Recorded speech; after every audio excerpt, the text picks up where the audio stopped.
آج کی ہماری ممدوح شخصیت حضرت عبداللہ بن قیس المعروف سیدنا ابو موسیٰ اشعری رضی اللہ تعالی عنہ کی شخصیت ہے۔ اللہ تبارک و تعالی نے اپنے محبوب کریم صلی اللہ علیہ وسلم کے اس غلام کو بے پناہ صلاحیتوں، خوبیوں اور اخلاق عالیہ اور اوصاف حمیدہ سے سرفراز فرمایا۔ سبحان اللہ۔ خدمت دین کے جتنے بھی شعبے ہو سکتے ہیں ان تمام شعبوں میں بڑھ چڑھ کر انہوں نے حصہ لیا۔ جہاد جب آپ فرماتے رہے تو اعلیٰ پائے کے مجاہد اور سپہ سالار نظر آتے ہیں۔ جب مسند تدریس پر بیٹھ کر لوگوں کو قرآن و حدیث کا درس دیتے ہیں تو اعلیٰ پائے کے مدرس اور اعلیٰ پائے کے معلم دکھائی دیتے ہیں۔ سبحان اللہ۔ اور جس وقت آپ منصب امارت پر بیٹھ کر لوگوں کی خدمات سر انجام دیتے ہیں تو پھر وہ آپ میں بقول اقبال کہ عام مسلمانہ کے میری کردہ اند در شہنشاہی فقیری کردہ اند وہ وصف نمایاں نظر آتا ہے۔ آپ کی حضرت سیدنا ابو ذر غفاری رضی اللہ تعالی عنہ کے ساتھ بڑی گہری دوستی تھی۔ جب آپ نے مختلف مناصب جلیلہ پر اور مختلف عہدوں پر خدمات سر انجام دیں تو ایک مرتبہ آپ کی ملاقات ہوئی تو سیدنا ابو ذر غفاری رضی اللہ تعالی عنہ چونکہ وہ بھی اپنی طبع کے ایک الگ نمایاں ہستی تھے، ہاں، بوذری مزاج، پوری تاریخ اسلام میں بوذری مزاج ایک خاص جو ہے وہ کیا ہے، ایک ذوق ہے خاص، ایک مزاج ہے۔ تو انہوں نے ملتے ہوئے جب آپ نے انہیں اپنا بھائی کہہ کر مخاطب کیا تو انہوں نے کہا بھی کہاں کے بھائی، پہلے یہ بتاؤ کہ آپ نے اتنے زیادہ عہدوں پر رہے ہو تو آپ کی زندگی میں لگتا ہے بہت سی تبدیلیاں آ گئی ہیں، آپ نے گھر بنائے ہیں، عمارتیں بنائی ہیں، زراعت کی ہے۔ جب ہر چیز کا جواب آپ نے نفی میں دیا کہ نہ میں نے عمارتیں بنوائی ہیں، نہ میں نے زراعت کی ہے، نہ میں نے جانور پالے ہیں، میں اسی طرز زندگی پہ رہ رہا ہوں جیسا کہ پہلے تھا، تو پھر وہ آپ سے بڑی خوشی کے ساتھ بغلگیر ہوئے، بڑے زور سے، اور انہوں نے کہا کہ ہاں واقعی اب آپ اس لائق ہیں کہ آپ کے ساتھ محبت اور دوستی کو بڑھایا جائے۔ محترم غازی صاحب، جس بات کی طرف آپ نے ابھی اشارہ کیا ہے، حقیقت یہ ہے کہ یہ امت مسلمہ کی بدقسمتی یا بد نصیبی کے علاوہ اور کیا کہا جائے کہ وہ پاک ہستیاں کہ جن پر دین کا مدار ہے اور جنہیں آقا کریم صلی اللہ تعالیٰ علیہ وآلہ وسلم نے اللہ کریم کے انتخاب پر اپنی معیت و رفاقت کے لیے رکھا تھا، چن لیا تھا، ان ہستیوں پر آج زبان تان دراز کی جا رہی ہے، برسر منبر بھی، تقریروں میں بھی، مجالس میں بھی، محافل میں بھی، اور ان کی زبان روکنے والا کوئی نہیں ہے۔ آقا کریم صلی اللہ تعالیٰ علیہ وآلہ وسلم کو یقیناً علم تھا کہ ایسے لوگ پیدا ہوں گے، اسی واسطے آپ نے نہ صرف یہ کہ ان کے بارے میں کف لسان کا حکم فرمایا بلکہ ان کی عزت افزائی فرماتے ہوئے یہاں تک فرمایا کہ من احبہم فبحبی احبہم، جو ان سے پیار کرے گا وہ صرف ان سے پیار نہیں کرے گا، وہ میری محبت کی بنا پر ان سے پیار کرے گا۔ ومن ابغضہم فببغضی ابغضہم، اور جو ان سے بغض اور دشمنی رکھے گا اس کے دل میں پہلے محمد الرسول اللہ صلی اللہ علیہ وسلم کی دشمنی ہوگی، نعوذ باللہ، تو پھر وہ صحابہ کرام سے یہ دشمنی کا کام کرے گا۔ اور اگر کوئی غسل کی ضرورت ہو تو پانی نہ ہو تو پھر کس طرح غسل کی جگہ تیمم کیسے ہوگا؟ جی، ان سے جو آپ نے بھی ذکر فرمایا 360 احادیث مبارکہ مروی ہیں جن میں سے 49 متفق علیہ ہیں جنہیں امام بخاری اور امام مسلم دونوں نے ذکر فرمایا، اور 4 احادیث ایسی ہیں جو فقط امام بخاری نے ذکر فرمائیں اور 15 احادیث میں امام مسلم منفرد ہیں۔ گویا کثیر احادیث مبارکہ کا ذخیرہ جو ہے وہ صحاح ستہ میں آپ سے مروی ہے،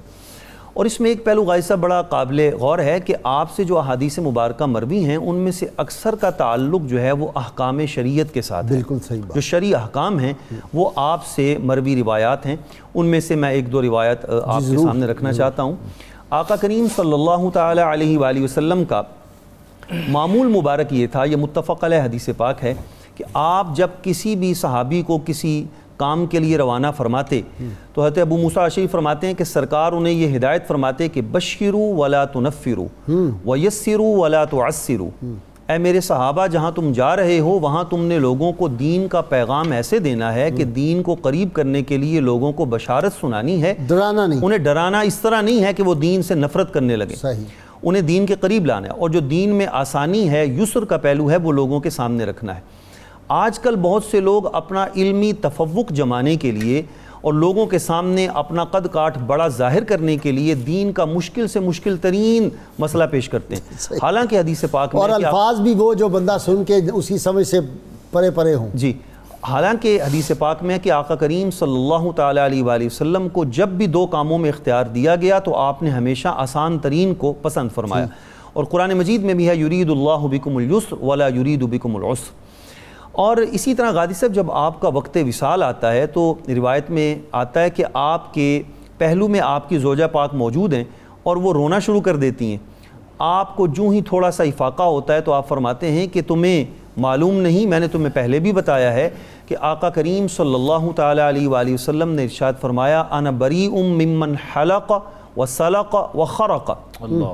کہ میں بری ہوں اس شخص سے کہ جو اپنے بال مونڈ دے یا اپنا گریبان چاک کرے یا اونچی آواز میں روئے پیٹے نوحہ کرے بین کرے، جو یہ کام کرتا ہے میں ان سے بری ہوں۔ اب غور فرمائیے کہ جب جان آفریں کے سپرد ہو رہی ہے، نہ مال و منال کا فکر ہے، نہ اہل و عیال کا غم ہے، نہ جائیداد کے بارے میں کوئی پریشانی ہے، اس وقت بھی آپ کو شریعت مصطفی کی پاسداری بھی ہے،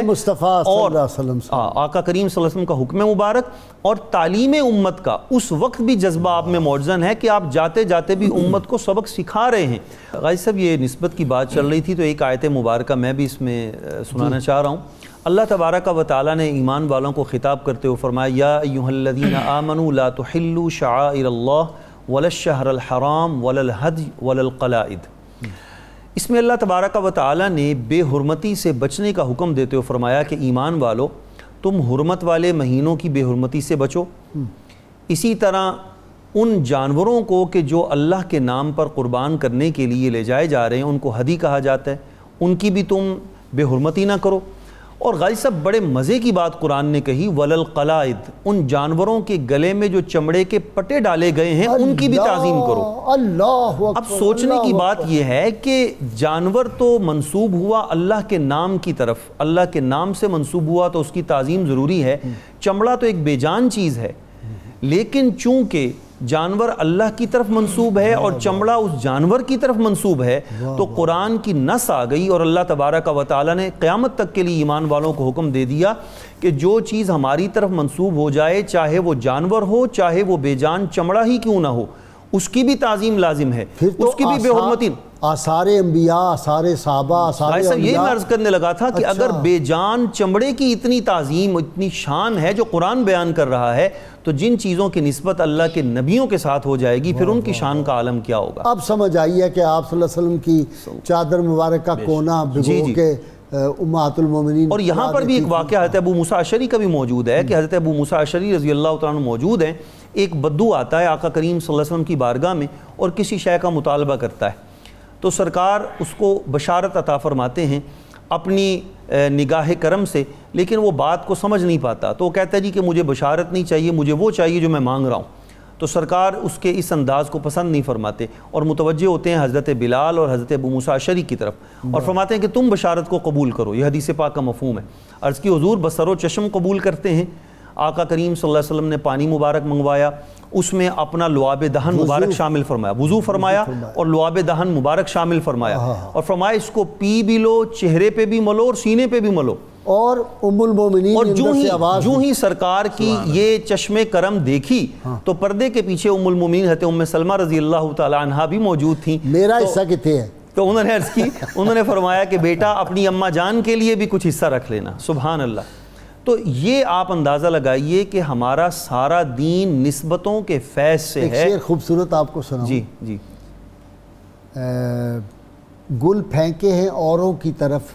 بلکہ ثمر بھی، اے خانہ بر انداز چمن کچھ تو ادھر بھی۔ کی سیرت کی روشنی میں آج ہم کیا پیغام دیں امت کو؟ بھائی صاحب آپ کی شخصیت تو چونکہ بہت ہی ہمہ جہت شخصیت ہے، اس کا کوئی ایک پیغام تو ہو نہیں سکتا۔ اگر ہم اس کو سمونا چاہیں تو یوں کہہ سکتے ہیں کہ آقا کریم صلی اللہ تعالیٰ علیہ وآلہ وسلم کی سنت مطہرہ پر کامل عمل پیرا ہونا